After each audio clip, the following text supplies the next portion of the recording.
Pranau Bhunaktu Sahaviryam Karavavahai Tejasvinavadhitamastu ma vidvishavahai. Om Shanti Shanti Shanti.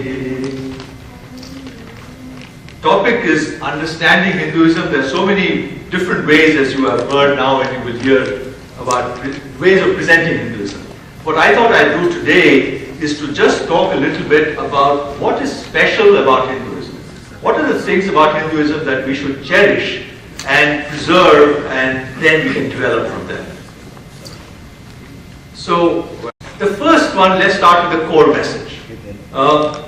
We are blissful consciousness. I'm not a sinner. I'm not somebody who needs to be uplifted somehow.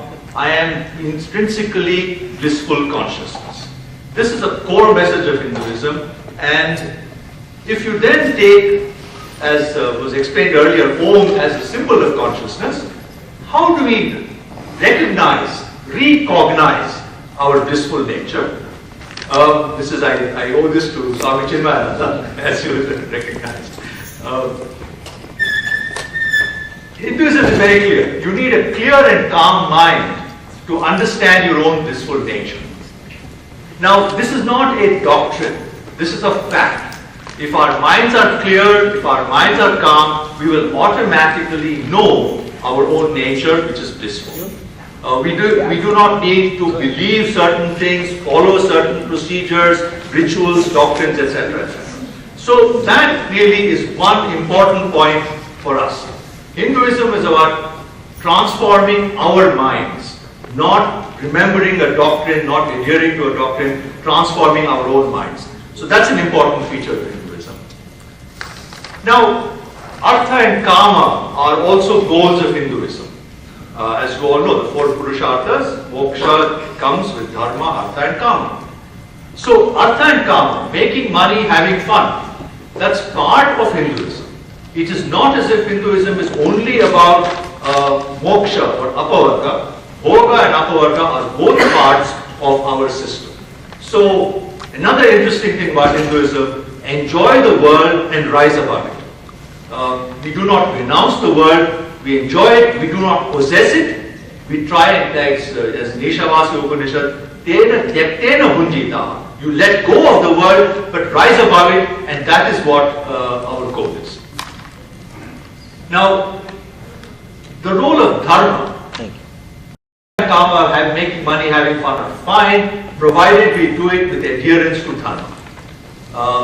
So the ethical foundation of Dharma is a very important part of Hinduism.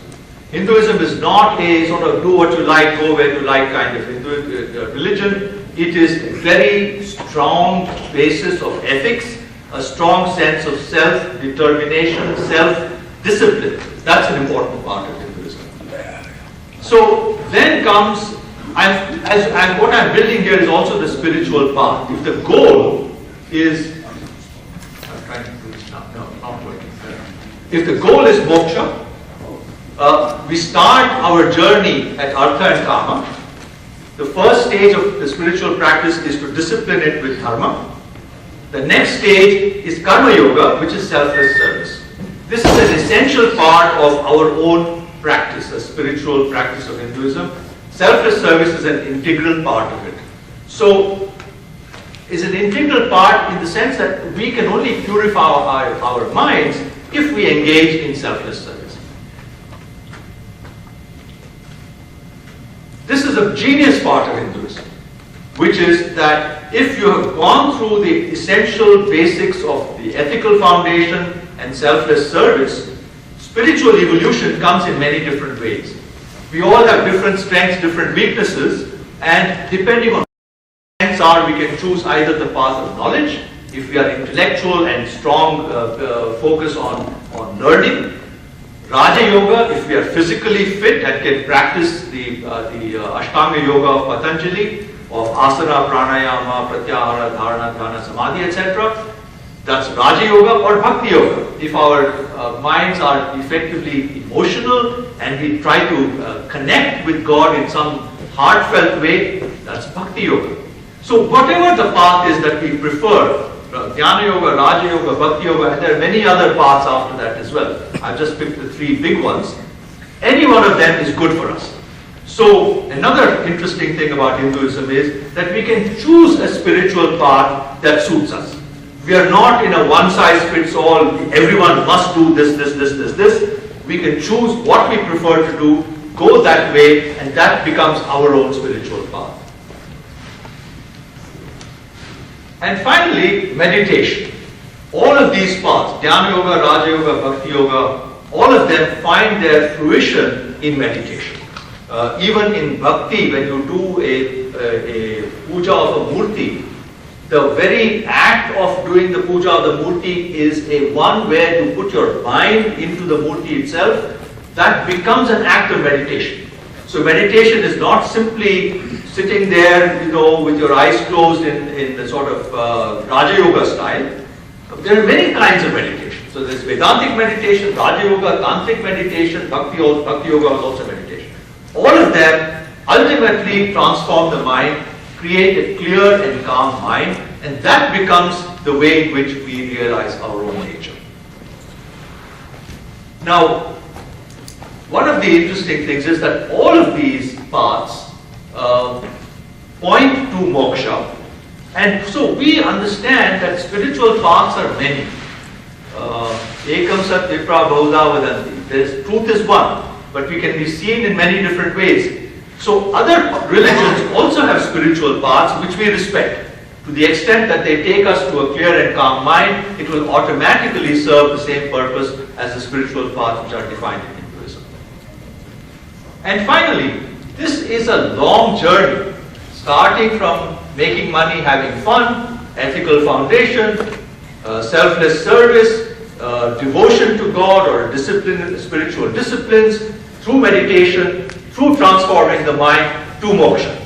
This is a long journey. Now, can you accomplish this in one lifetime? Maybe yes, maybe no. So what happens if you don't get there in one lifetime? Are you condemned? This is what Arjuna asked in the Bhagavad Gita. What happens if I stop halfway? And that's where rebirth comes in. Either you believe that at the end of this life, I will be damned, or I have another chance. And rebirth gives us another chance. Nobody can prove rebirth. Where's the evidence for rebirth? Has somebody gone there and come back and said, I am reborn? We don't have it. So we have to understand what is in our own interest. Clear and calm mind is what we need to develop. If I live through life being afraid that what is going to happen to me, and that's the end of it, for eternity, I will either live in heaven or live in hell. That's a silly belief. It's silly. I'd much rather believe that I have another chance and I can go forward through the spiritual path. Wherever I have ended up, I'm done. So wherever I have ended up in this life, next life I start again and I go forward.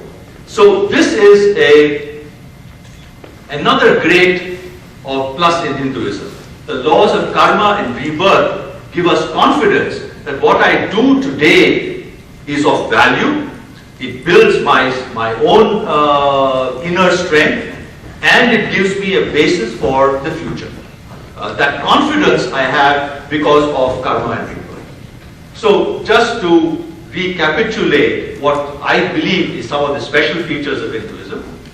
First, that our own nature is blissful consciousness. Second, that the focus is on transforming the mind, not on adherence to a doctrine. Third, that we have the luxury of enjoying the world, provided we learn to approach it with the right attitude and rise above it. Fourth, that we have a robust ethical foundation that can never be forgotten, which is dharma. Fifth, that selfless service is an integral part. We often, as Hindus, forget it. We think that going to a temple and doing puja is all that we have to do. But serving humanity is a very important part of Hinduism. It's an essential part of our spiritual practice. We have a choice of spiritual paths. That's a great luxury. We don't have to live by somebody else's rules. We can find out what's good for us. We respect other religions. They may not respect us, but we respect them. because we believe that all spiritual paths have the same purpose of reaching God in one way or another. And we have the special feature of karma and rebirth, which is a technical concept, but actually gives us a lot of confidence and reassurance. So that, I believe, is some of the things that are essentially in the Hindu religion, which we can cherish, and we can communicate that to our own children, so that we do not have to be ashamed of being Hindus, why we don't have Judeo-Christian ethics. We have our own, and they're better. Thank you.